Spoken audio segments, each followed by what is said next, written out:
People are out looking for deals, but where else are folks spending their money? According to the International Council of Shopping Centers, 55% will eat out, 36% will go to the movies, but the vast majority, 82% of people, will buy gifts this holiday season. Joining me now is Tom McGee, the CEO of the International Council of Shopping Centers. The big headlines, Tom, over the past few days have been about the death of the mall, but that's not the clearest picture, is it? It's not. This is going to be a strong holiday shopping season. Our forecast is for 3.8% growth. This is the ultimate consumer-facing industry. You have, a strong economy, good job numbers, good consumer sentiment. So I do think we're going to have a very strong holiday season. Does that 3.8% growth, though, include what is being done online? It does. And so our projection for just in-store sales is over 3% as well. Well, that's fantastic. Yeah, I mean, our expectations, and I think you see it even in some of the clips that you showed earlier in the show, is there's going to be a lot of crowds to stores. I mean, you have strong sentiment, and it is a holiday tradition, but people are also out there looking for deals, for sure. So let me ask you about that. 164 million people are estimated to go shopping this weekend and will spend $20 billion. My question is, because I look at those, crowds, I would never want to be in the middle of that. How important is it for shoppers to get those deals this weekend? Well, I think that Black Friday and this holiday weekend is kind of iconic in the American shopping calendar. But the reality is the holiday season is lengthened. The shopping season is lengthened. So a lot of people start their shopping, much before Thanksgiving, and it'll go all the way up till Christmas. But I do think there's something sentimental and emotional about going out on Black Friday. And competitive, sure. You see people, and there's some great deals out there. No fighting today. Yeah. Hopefully no fighting today. We certainly don't want that. Well, so we were talking about that in the break. Mike Buck, and I want to get you in here, but these retailers don't want that. They have worked really hard to have security at all of these stores, particularly the major retailers, where you do have these early bird specials. But what do you want to ask? Tom. Yeah, so Tom, Dagan said some statistics early at the beginning of the segment about going to the movies and dining out during this weekend. Yep. I was back in my hometown yesterday, and sure enough, the mall there, which has had its ups and downs, they're putting a Shake Shack there, and they're putting a movie theater there, lo and behold.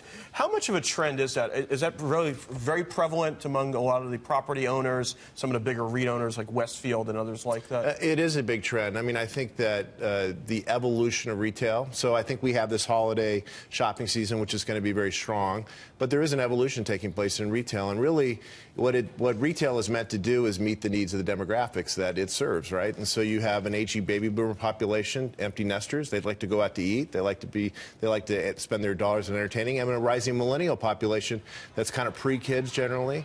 And so they like to go out to eat. They like to spend their money on entertainment. And so retail landlords are certainly adapting their properties to meet the needs of the demographics. Right. Heather, I would just add to that Cheesecake Factory has helped really turn around a lot of aging mall properties in smaller cities in this country. Like if you can get Cheesecake Factory. If you can get a Cheesecake Factory in your mall, Cheesecake Factory in an Apple store, you've got the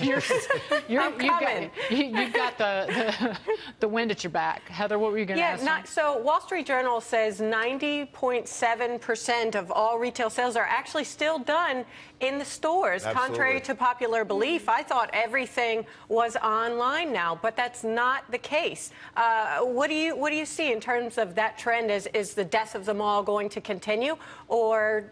I think that whole perception, again, I think there is an evolution taking place in retail. So this is not meant to diminish kind of macro trends that are taking place around technology and demographics, et cetera.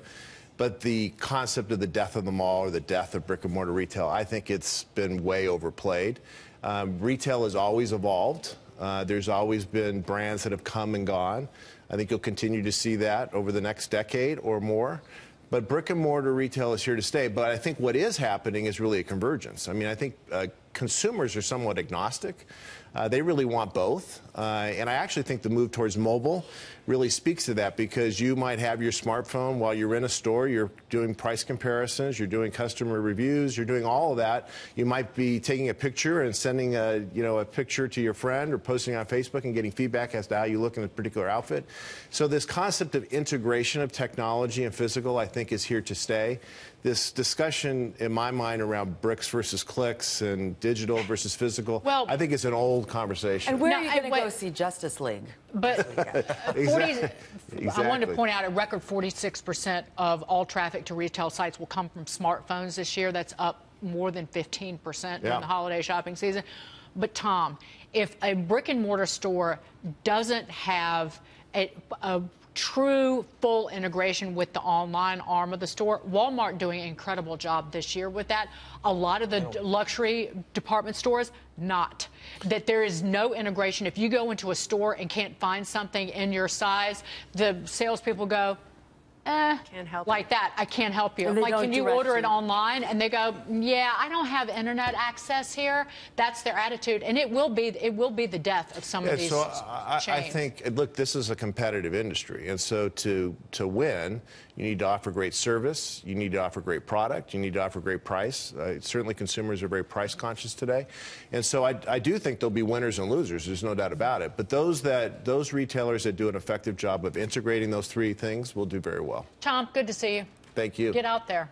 I know you're going to be visiting. That's where Tom's going. He's going to go to Saks if you can deal with the crowds. Tom McGee, thank you so much.